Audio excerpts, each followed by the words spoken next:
여러분 안녕하십니까. 5월 20일 새벽이 됐습니다. 준식입니다. 이란 대통령 에브라임 라이시가 탄 헬기가 20일 악천후의 이란 북서부 산간 지역을 지나다가 추락을 했습니다. 그래서 사망을 했습니다. 저는 죽었습니다. 노후 귀종이 악천후를 이기지 못한 것으로 추측이 됩니다. 이 동성 사망자 8명 중에는 외무장관 호세인 아밀 압둘라이안이라는 사람과 그리고 동아제르바이잔 주지사도 포함이 되어 있습니다. 2021년 8월 취임을 한 라이시는 1979년 친미 팔레비 왕정을 무너뜨리고 권력을 잡은 호메이니 그리고 그 뒤를 이은 현 권력자 하메네이에 이어 이란의 세 번째 최고 지도자에 오를 것으로 이미 지목이 되어 왔던 인물입니다.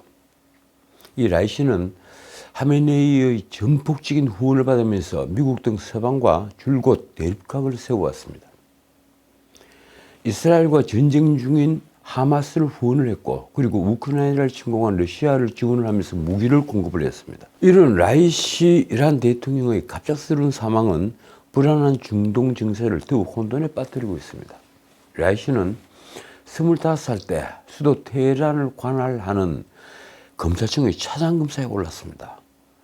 이후에 검사장과 검찰총장을 거쳐 사법부 수장, 우리로 치면 대법원장까지 지냈습니다. 그러니까 대법원장과 검찰총장을 모두 지낸 뒤에 대통령에 오른 셈입니다. 그의 이런 화려한 경력 뒤에는 반정부 인사 탄압의 선봉에 서면서 얻었던 테헤란의 도살자라는 별명이 따라 붙었습니다. 국제 앰네스티는 당시 해당 법정에서만 5천여 명이 처형이 됐다고 보고 있습니다. 쉽게 말하면 법을 빙자해서 선량한 사람을 엄청나게 죽인 그런 도살자라는 것입니다. 그는 국가와 민족을 위해서 용서를 빌면서 참여를 해야 할 인물이었던 것입니다. 국가와 민족을 생각한다면 엎드려 용서를 빌면서 참여의 세월을 보내야 할 인물은 또 있습니다. 문재인이 회고록을 펴냈다고 합니다. 스스로 업을 또 하나 쌓는 것은 솔직히 내 알 바 아니지만 인민수심이라더니 인간이 탈을 쓰고 어찌 이리 뻔뻔할 수 있다는 말입니까? 신문에 난 내용을 보면서 아마 질겁을 한 사람은 저뿐이 할 겁니다. 이건 진보 보수를 떠난 문제입니다. 문재인은 대통령 자리에서 물러난 뒤 나름대로 돈벌이에 열중했습니다. 제가 돈벌이라고 폄하를 한 것이 지나쳤다면 용서해 주십시오. 평산 책방을 열고 그가 SNS에서 상찬하는 책은 딱 문재인 수준의 책들이었습니다. 그런 그가 퇴임 2주년을 맞아 5월 17일 변방에서 중심으로 이런 이름의 회고록이라는 것을 펴낸 것입니다. 말이 회고록이지 문장력이 없는 문재인이 직접 쓴 책은 아닙니다. 그러니까 본인이 쓴 책이 아니라 외교부 차관을 했던 최종근이 질문을 던지고 문재인이 답변하는 식의 일종의 대담집입니다. 책은 656페이지나 되는 굉장히 두꺼운 하드커버로 컬러 사진 100여 장이 함께 실렸습니다. 저도 책을 7권이나 써봤습니다만 이 하드커버로 책 내는 것도 굉장히 부담이 되는 일입니다. 그리고 656페이지나 되는 책을 썼다니요. 그리고 책에는 외교 안보편이라는 부제가 붙어 있습니다. 그래서인지 책은 2017년 5월부터 문재인 재임 중에 벌였던 3번의 남북 정상회담 그리고 58번의 순방 외교를 모두 다뤘다고 합니다. 제가 읽어보지 않아서 모르겠는데 이 책에 부끄러워해야 할 최고 방문 기록 같은 게 있는지 궁금합니다. 하긴 문재인에게 부끄럽지 않은 정상외교가 몇 차례나 되겠습니까? 특히 프랑스를 방문했을 때 에마누엘 마크롱을 설득하려다가 아주 망신을 당한 적도 있었죠. 출판사인 김영사는 후속편 내용 총 몇 권으로 구성될지 등은 아직 정해지지 않았다고 밝혔습니다. 이런 책을 찍는 종이를 만드느라고 나무는 또 몇만 그루를 죽일까요? 무엇보다 국가 재정을 고갈시키고 소득주도 성장이니 최저임금의 급격한 인상이니 하는 이상한 정책으로 일자리를 없애고 빈부격차만 늘린 데다가 실정을 감추느라 통계를 조작한 최악의 범죄를 저지른 문재인이 경제 사회 부분은 어떤 말을 할까 저는 무척 궁금해집니다. 만약 보수의 누군가가 이런 식으로 자신을 포장했다면 좌파들은 무엇이라 했을까요? 비록 자신이 쓴 책은 아니고 대담집이라고 하지만 문재인은 이렇게 말합니다. 문재인 정부의 외교안보 분야의 성과를 자랑하려고 이 책을 쓴 것은 아니라면서도 윤석열 정부의 외교를 공격하고 있습니다. 미중 간 경쟁과 갈등이 격화되면서 우리 외교의 여건이 더욱 힘들어졌고 거기에 대해 전략적 모성을 벌인 현 정부의 과도하게 이념적인 태도가 우리 외교의 어려움을 더 키우고 있다. 참 기가 막힙니다. 말하자면 자신이 했던 대중국 구신 외교를 두고 전략적 모성이라고 포장을 하고 있는 것입니다. 그러면서 문재인은 남북 관계의 위기를 이렇게 말하고 있습니다. 우리 정부의 과한 대응, 무엇보다 위기가 고조되고 있는데 대화를 통해 위기를 낮추려는 노력이 보이지 않는다. 이건 또 무슨 말입니까? 이런 자가 우리 대통령이었습니다. 말하자면 우리 정부의 과한 대응이 문제라는 것입니다. 북한 김정은의 도발이 문제가 아니라 우리 정부가 거기에 대해서 대응을 한 것이 문제다. 이런 주장을 하고 있습니다. 문제는 아직도 북한 편에 있어서 남북 관계를 바라보는 것입니다. 그는 김정은과의 만남에 대해서 이렇게 썼습니다. 김 위원장이 그런 표현을 누누이 썼다. 핵은 철저하게 자기들의 안전을 보장하기 위한 것이다. 사용할 생각이 전혀 없다. 우리가 핵 없이도 살 수 있다면 무엇 때문에 많은 제재를 받으면서 힘들게 핵을 머리에 이고 살겠는가. 자기에게도 딸이 있는데 핵을 머리에 이고 살게 하고 싶지는 않다. 그렇게 비핵화 의지를 나름대로 절실하게 설명했다. 이쯤 되면 순진하다고 해야 합니까? 아니면 역겨운 변명이라고 해야 합니까? 김정은은 시간을 벌어서 문재인 때문에 시간을 벌어서 핵을 고도화했습니다. 문재인은 이어 김정은이 미국을 비롯한 국제사회가 자신들의 비핵화 의지를 불신하는 것에 대해 매우 답답한 심경을 거듭 토로했다고 했습니다. 이런 판단력이라고 전혀 없는 자가 이 나라 안보를 5년간이나 책임을 졌던 것입니다. 웃기는 것은 그가 스스로 또 한 사람의 이다나 도널드 트럼프에 대해서 자신과 죽이 잘 맞았다고 한 것입니다. 트럼프 대통령 스스로가 문 대통령과 케미스트리가 정말 잘 맞는다. 최상의 케미라고 여러 번 이야기할 정도였다. 그에 대한 부정적인 평가도 있지만 내게는 동맹 외교의 파트너로서 아주 잘 맞는 편이었다. 참 기가 막힙니다. 트럼프에 대해서는 또 이런 평도 붙였습니다. 무례하고 거칠다는 평가도 있지만 나는 그가 솔직해서 좋았다. 웃는 얼굴을 하지만 행동은 달라서 속을 알 수 없는 사람이 오히려 상대하기 힘들다. 반면 아베 신조에 대한 혹평은 여전했습니다. 요지부동이었다. 만나는 순간에는 좋은 얼굴로 부드러운 말을 하지만 돌았으면 전혀 진전이 없었다. 문재인은 윤석열 정부의 외교안보 정책을 조목조목 비판했습니다. 이 윤석열 정부가 지난해 11월 9.19 남북 군사합의를 먼저 일부 효력 정지한 것에 대해 문재인은 대단히 위험하고 무모하고 어리석은 일이라고 지적했습니다. 문재인은 자신이 체결한 9.19 남북 군사합의가 일방적인 무장 해제에 있다는 사실을 아직도 모르는 걸까요? 문재인은 접경지역 전역 6회공 전 영역에서 군사운용을 통제함으로써 얻는 안보상 이익은 이루 말할 수 없다고 썼습니다. 군사합의는 우리에게 북한의 군사적 도발과 우발적 충돌 가능성을 막아주는 안전핀 역할을 하는 것인데 현 정부가 스스로 무력화해버렸으니 이해할 수 없는 일이다.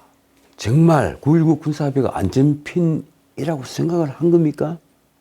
나는 문재인 전 대통령의 지능을 의심할 수밖에 없습니다. 이건 정말 지능의 문제입니다.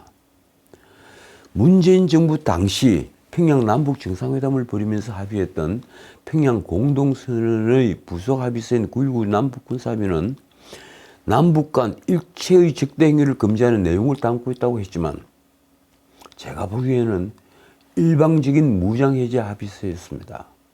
무엇보다 문제되는 것은 북한과 불과 직선 거리로 27km밖에 떨어져 있지 않는 수도 서울을 지키기 위한 방어 수단들을 자진해서 제거한 것입니다.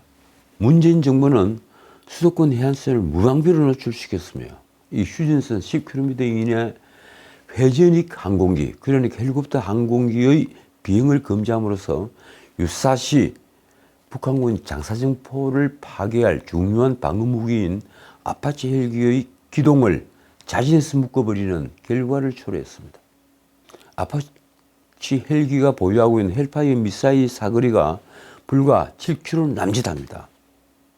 그러니까 10km 이내 아파치 헬기 같은 헬기 기동을 막아버린다면 장사정포는 무엇으로 막겠습니까? 윤석열 정부는 지난해 11월 20일 북한의 군사 정찰 위성 발사 도발에 대응해서 일부 효력 정지를 의결했습니다. 곧이어 북한은 9.19 군사합의 공식 파기를 선언을 했고 올 초에는 서해상에서 포격 도발에 나섰습니다. 문재인은 또 홍범도 흉상 이전 논란에 대해서 아주 강하게 비판을 했습니다. 홍범도가 누구입니까? 그는 홍범도를 독립진정을 상징하고 대표하는 분이라고 묘사했습니다. 대통령 재직 중에는 김원봉을 그렇게 극찬을 하더니만 이번에는 홍범도입니다. 놀랍게도 문재인은 보수는 민족, 그리고 공동체, 그리고 애국을 중시하는 건데 홍범도는 그런 가치에 가장 잘 부합하는 인물이라고도 했습니다. 문재인은 이런 분을 폄훼하고 동상을 철거한다는 것은 도저히 이해할 수 없는 일이라며 이렇게 썼습니다. 이런 일 때문에 우리 보수 세력이 친일에 뿌리를 두고 있다는 혐의를 자주 받게 되는 것이다. 뉴라이트라는 극우적이고 진정한 보수가 아닌 세력에 정부가 오염돼서 그런 일이 벌어지는 것 아닌가. 글쎄요, 뉴라이트가 극우였습니까? 참, 이념 공부도 새로 해야 할 것 같습니다. 문제는 과연 홍범도가 러시아 공산당 입단 전력을 알고 있기는 하는 걸까요? 그가 스탈린으로부터 돈과 군총을 받은 사실을 알고 있기는 하는 걸까요? 무엇보다도 그는 홍범도 흉상 이전이 진정한 보수가 아닌 세력에 정부가 오염돼서 벌어진 일로 간주했습니다. 유사 좌파 문재인에게서 진정한 보수가 무엇인지 지금 가르침을 받게 된 것입니다. 예컨대 이런 말입니다. 보훈의 정치화는 스스로 무덤을 파는 어리석은 일이다. 보훈을 정치화한 사람은 우리 보수가 아니라 좌파들이었습니다. 그런데 정말 눈을 의심케 하는 대목은 문재인이 2018년 10월 그의 아내 김정숙이 공군 1호기, 그러니까 대통령 전용기를 타고 타지마할 관광을 간 것을 비유하는 부분입니다. 이 공군 1호기를 타고 갔다고 그러는데 어떤 기사는 아니다, 2호기를 타고 갔다, 이런 기사도 있습니다. 문재인은 배우자 외교 필요성을 강조하며 놀랍게도 김정숙의 인도행을 영부인 단독 외교라고 부르기도 했습니다. 자신의 아내를 두고 영부인이라는 극존칭을 쓰는 걸 보면 문재인이 무시를 타대야 합니까? 어떻든 문재인은 김정숙에 빗대 김건희 여사를 애둘러 비판하기도 했습니다. 그는 김정숙의 타지마할 방문을 이렇게 변명했습니다. 인도 방문 당시에 모디 총리가 허황우 기념공원 개장 때 꼭 다시 와달라고 초청을 했다. 나중에 개장을 할 때 재차 초청했는데 나로서는 인도를 또다시 가기가 어려웠다. 그런데 이 부분은 명백한 거짓말입니다. 인도가 공식 초청한 사람은 문재인이 아니라 당시 문화부 장관 도종환입니다. 그래서 고사했더니 그렇다면 아내를 대신 보내달라고 초청을 해서 아내가 나 대신 개장 행사에 참석했다. 그것도 거짓말이죠. 아니 김정숙을 초청해달라고 우리 외교부가 공문을 그렇게 보낸 겁니다. 초청장을 좀 보내달라. 그 뒤에 덧붙인 말은 문재인의 파렴치성을 그대로 드러낸 말입니다. 이 이야기를 소상해하는 이유는 지금까지도 아내가 나라 돈으로 관광여행을 한 것처럼 악의적으로 왜곡하는 사람들이 있기 때문이다. 글쎄요. 일단 김정숙은 허황우 행사하는 곳으로 간 것이 아니라, 그곳을 거쳐서 타지마할이라는 전혀 예정되지 않은 곳까지 갔습니다. 그리고 타지마할을 텅 비우고 혼자서 관광을 했습니다. 이제 김정숙이야말로 반드시 특검을 해야 할 권력형 범죄의 피의자가 되었습니다. 저는 그렇게 생각합니다. 그는 개인의 관광 목적을 달성하기 위해 외교를 이용했으며 공무원들을 동원했고, 그리고 국고를 낭비했습니다. 그녀의 허영심을 채워주느라 타지마할 관광에만 혈세 4억 원이 낭비가 됐습니다. 대담을 진행한 최종근 전 외교부 1차관이 따지고 보면 우리나라 영부인의 첫 외교로 기록될 것이라고 아첨을 합니다. 그러자 문재인은 이렇게 화답을 합니다. 첫 외교가 아니라 첫 단독 외교라고 하는 것이 정확한 표현이다. 어제 박지훈이 그런 말을 했더군요. 김대중 부인 이효는 유엔 연설까지 했다. 참 좌파들 얼굴도 뜨겁습니다. 그러면서 문제는 이렇게 김건희 여사를 공격합니다. 세계 외교 무대에서 배우자 외교가 활발하다. 정상이 가지 못하는 문화, 복지, 교육 시설은 배우자가 역할을 분담해서 가게 된다. 지금 영부인 문제 때문에 안에서 내조만 하라는 식으로 되는 것은 참 안타까운 일이다. 도대체 문재인이 뻔뻔하면 어디 가실까요? 문재인이 책에서 한 말이 이렇습니다. 보수 정부가 국방을 더 잘 챙긴다는 것은 전적으로 허구이고 오해다. 오히려 이명박 박근혜 정부 시절에 국방 계획이 정체됐고 북한 핵미사일에 대한 대응 능력도 지체됐다. 이 말은 9.19 군사합의 5주년 기념식에서 한 말이죠. 그러면서 한 문재인이 반문은 또 이렇습니다. 보수 정부가 안보를 더 잘한다는 건 국민을 속이는 허구의 이데올로기다. 군 복무조차 안 한 사람이 많지 않느냐. 군 복무를 하지 않은 이재명이 들었으면 펄쩍 뛸 일입니다. 자, 이 회고록이라는 책이 나오자 여당 의원들이 반박이 재밌습니다. 김정숙의 타지마할 관광을 영부인이 첫 단독 외교라고 한 것에 대해 배인진은 능청맞게 웬 흰소리인가 쏘아붙였습니다. 배인진이 SNS에서 쓴 글입니다.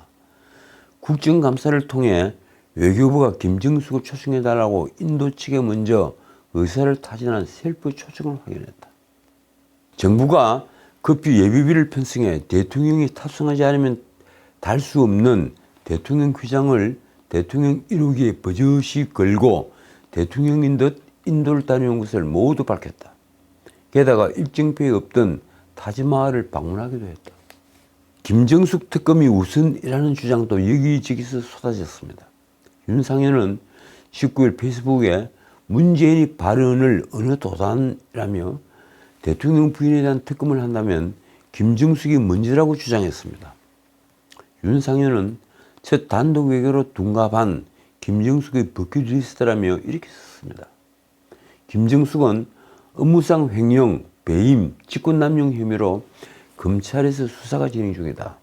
인도 방문에 예산 3억 7천만 원이 들었는데 대통령이 전용기를 띄우는 데만 2억 5천만 원이 들어 직권남용으로 세금을 낭비했다는 고발이 접수됐기 때문이다. 문체부 장관이 갔다면 2,600만 원이면 충분했을 예산이 15배로 불어났으며 청와대 요리사 등 직원 13명을 수행을 시켜서 구설에 올랐다는 것입니다. 심지어 김정숙의 옷을 담당했던 디자이너의 딸, 그 청와대 6급 공무원으로 취직을 시켰던 그 공무원 지금 검찰에서 출국 정지를 시켜놓았습니다. 그 여성도 이 비행기에 동승을 했습니다. 이 문재인의 회고록을 두고 참여록을 써야 한다고 hir난을 한 안철수도 조목조목 문재인을 비판했습니다. 문재인은 미국보다 북한과 김정은의 말을 더 신뢰하는 듯하다. 그러면서 안철수가 한 말이 이렇습니다. 미국의 부족한 아량 탓에 북미 정상회담이 결렬되었다는 주장에 누가 우리의 동맹인지 헷갈릴 정도다. 안철수는 문 정부의 대북 정책은 철저히 실패했다며 이렇게 썼습니다. 한미연합 훈련 중단, 종전선언 등 눈앞의 성과에만 급급해서 북한의 주장을 무조건 믿었다는 것도 충격적이다. 나경원 동작을 당선인 역시 이 문제는 여전히 김정은 대변인의 한계에서 벗어나지 못하는 것 같다고 썼습니다. 나경원은 핵개발을 합리화하는 북한의 전형적인 궤변을 아직도 두둔하고 있다며 이렇게 질타했습니다. 지도자의 나이브함은 심각한 무능이다. 그리고 국가의 큰 리스크다. 자, 이제 김건희 여사 문제 짧게 짚고 마치겠습니다. 이 김건희 여사의 디올백 수수 의혹을 수사 중인 서울중앙지검 전담수사팀이죠. 형사1부. 이 형사1부는 20일 서울이 소리 백은종을 고발인 자격으로 소환 조사했습니다. 김 여사를 만나 디올 가방을 주면서 소목시계형 몰래카메라로 촬영을 한 최재영이, 그 목사라고 부르는 최재영이 조사를 받은 지 딱 일주일 만입니다. 그 사이 검찰은 검사장과 1차장 등 지휘 라인이 물갈이가 돼서 이창수 중앙지검장 체제로 바뀌었습니다. 백은종은 김건희 여사를 상대로 함정 취재를 준비하고 이를 기획한 인물입니다. 그리고 이를 보도하고 윤 대통령 부부를 고발을 한 자입니다. 사진의 디올백과 몰래카메라를 준비를 해서 최재영에게 제공을 한 것도 백은종이었습니다. 2022년 9월 13일 김건희와 만남이 성사되자 최재영으로부터 디올백 수수 장면이 담긴 동영상을 넘겨받아 지난해 11월 유튜브로 내보냈습니다. 또 이를 근거로 1년이 지난 작년 12월 윤 대통령 부부를 청탁금지법 위반 및 뇌물수수 혐의로 대검찰청에 고발했습니다. 백은종은 최재영과 김건희 여사의 카카오톡 메신저 대화 내용 일부를 미리 준비해서 검찰 조사에 임했다고 합니다. 메신저 대화 내용에는 최재영이 김건희 여사에게 인사청탁을 하는 내용도 담겼습니다. 이를 근거로 백은종은 이렇게 주장합니다. 김 여사의 명품백 수수는 직무 관련성이 인정되고 청탁금지법 위반뿐 아니라 뇌물수수 혐의를 적용해서 수사 처벌해야 한다. 글쎄요, 김건희 여사가 직접 공무원을 임명할 수 있는 그런 위치의 사람이 아닌데 어떻게 직무 관련성이 있다고 하는 겁니까? 백은종은 이날 검찰 출석 직전에 윤 대통령 부부를 대검찰청에 뇌물수수와 청탁금지법 위반 혐의로 추가 고발했습니다. 고발장엔 윤석열 정부 출범 이후인 2022년 6월에도 김 여사가 최재영으로부터 180만 원 가량의 명품 브랜드 향수와 그리고 화장품 등을 받았으며 성명 불상자로부터 금융위원 인사청탁을 받은 정황이 있다고 했습니다. 백은종은 또 최재영이 아파트 경비실 등을 통해 김건희 여사에게 40만 원 상당의 양주를 전달했다는 의혹도 제기했습니다. 이날 백은종에 대한 조사로서 검찰은 김 여사를 제외한 사건 관계인 및 고발인 조사를 모두 끝마쳤습니다. 자, 오늘 여기까지입니다. 언론은 이 김건희 여사에 대한 소환 조사 여부를 결정할 시점이 임박했다 이렇게 쓰고 있습니다. 아마 이 방송에 나가는 오늘 아침 신문에 꽤 크게 다룰 것 같습니다. 검찰 입장에서 김 여사 소환은 처벌 가능성을 떠나 현직 대통령 배우자 소환이라는 무게감을 고려해야 할 사안입니다. 우선 청탁금지법은 배우자의 금품 수수를 금지하지만 이에 대한 처벌 조항이 없다는 점이 김건희 여사 소환의 가장 큰 장벽입니다. 처벌을 못하는 사람을 피의자로 불러서 조사한다는 것은 좀 어색합니다. 결국 최재영을 소환해서 명품백 제공의 직무 관련성 등을 캐물었지만 최재영 역시 직무 관련성을 부인한 것으로 보입니다. 본인이 처벌받으면 안 되니 말입니다. 결국 이 사건은 청탁금지법 위반에 따른 처벌로는 이어지지 못할 가능성이 매우 높습니다. 과연 검찰은 처벌이 불가능한 피의자를 국민 감정을 고려해서 소환을 할까요? 아니면 여기서 멈출까요? 오는 27일 후속 검찰 인사가 예정되어 있다는 점도 변수입니다. 전담수사팀 소속 검사들 역시 인사이동 대상인이 어떤 결론이 날지 아직은 아무도 모릅니다. 분명한 것은 윤석열 정권으로서는 명분을 지키는 일이 무엇보다 중요해졌다는 사실입니다. 법률가에게는 법을 넘어서는 권력은 없습니다. 지금까지 전세계였습니다.